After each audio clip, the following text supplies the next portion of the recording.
Hello and welcome to my very first tutorial.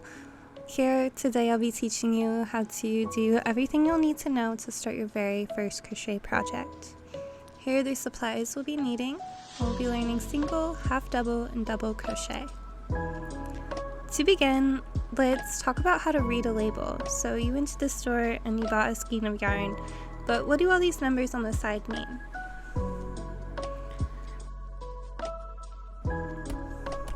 At the top here, it's telling you how much the skein weighs, the yardage, and the weight of the yarn itself. It also tells you what the yarn is made from, and here at the bottom, it tells you what size needles are recommended for this project using this yarn. If you don't have this particular needle, you can size down for a tighter stitch or size up for a looser stitch. Now to begin any crochet projects, you're going to want to make a slip knot. You might be tempted to grab the end of the yarn on the side, and with a skein this small, it doesn't really matter what you do, but I prefer to go inside and grab the other end of the yarn and have my project be working from inside the skein. Once you find your ends, you're going to make a slip knot by making an X and a loop with your yarn, and then putting your fingers through the loop you've made and pulling through the shorter end of your yarn. The nature of the slip knot is that you can pull the shorter end to make it tighter, or just pull it completely through to undo it. Your knot's going to want to sit a little loosely on your needle like so. And I'll show you one more time. Crisscross applesauce, and then pull the shorter end through. Now go ahead and put your slip knot on your hook, and this is how I hold my working yarn. I wrap it around my wrist and then make like a Z around my thumb and finger and hold the tension that way. To make a chain, you're gonna yarn over and pull through. Yarn over, pull through, yarn over, pull through. This is kind of a strange way of holding your yarn, so if this isn't comfortable for you, feel free to find another method that works better. This is just how I learned and what works for me. But I'm going to continue chaining until I have 10 chains, and you can go ahead and count.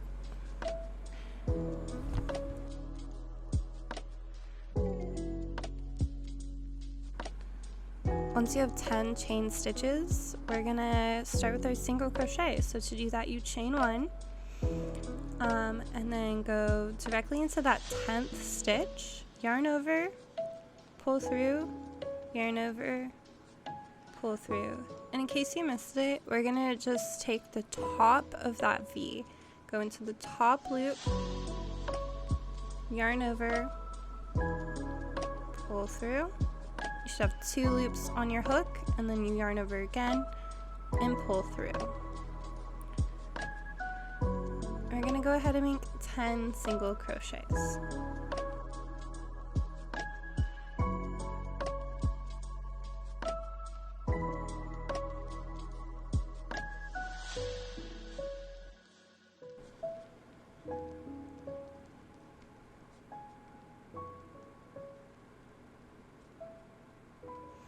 And once you're done, it should look a little something like this. You can go ahead and count and make sure you have exactly 10 of these little knots. And that's how you single crochet.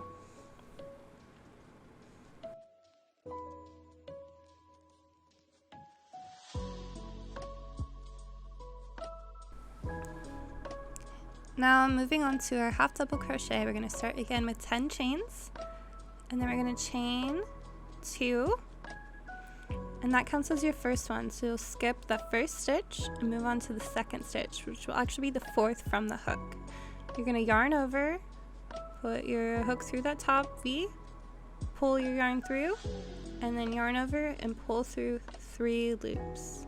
It's yarn over, put it in the top of the V, pull your yarn through.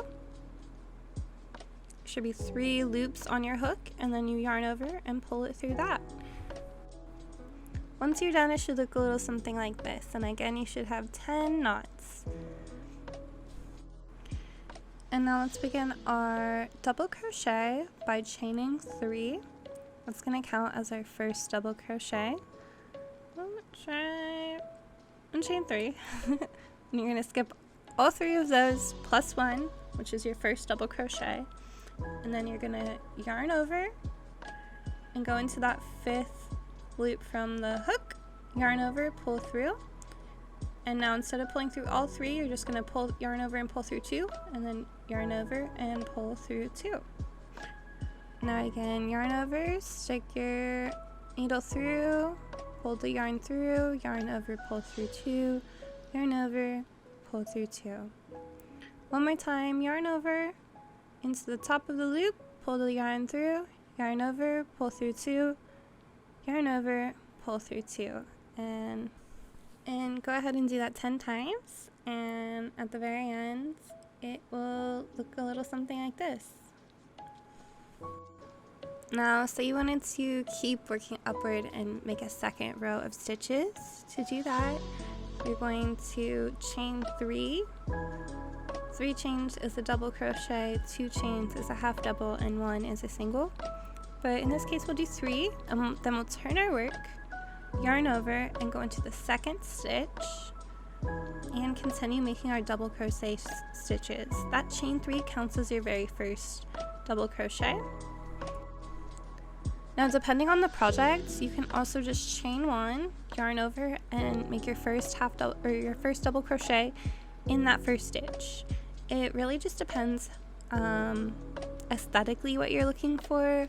Sometimes I prefer this. I don't know why. But in most patterns, it'll tell you to chain and then turn your work and skip a stitch. That's just how it is. I don't really know why. Alright, so we've come to the end of our project, and we're ready to weave in these unsightly little tails we have left. You might be tempted to just go ahead and cut them all off, but don't do that. That would leave your work vulnerable to coming unwoven, and all your hard work would be for naught. So instead, we're gonna just weave it into these stitches along the side. You can use a tapestry needle, but I've always just used my hook, and I just kind of pull it through a couple different ones, and once it's at least an inch, sometimes more, you can go ahead and cut it off, and it should fit into your project nicely. That's all I have for you today. I hope you learned something, and if you enjoyed my video, go ahead and like, comment, and subscribe for more crochet tutorials. Thank you so much, and I hope you have a really awesome day. Bye bye.